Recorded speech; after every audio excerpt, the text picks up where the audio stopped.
No fue justo, no considero que se jugara mal.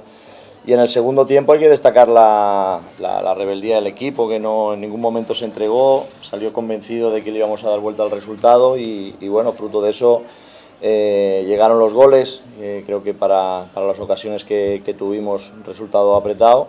Y bueno, lo que es el fútbol, al final pidiendo la hora por el gol que nos hicieron. No podemos controlar, simplemente malogramos muchísimas ocasiones, creo que tuvimos para rematar el partido y pasa eso, cuando no rematas el partido, había una jugada ahí que no la hemos sabido cortar en medio campo y de ahí nos han hecho la contra para el segundo, pero bueno, en líneas generales creo que siempre hay que destacar lo positivo, ha sido la actitud del equipo, el buen juego y las numerosas ocasiones que hemos tenido. No tuvimos esa certeza para poder abrir el marcador.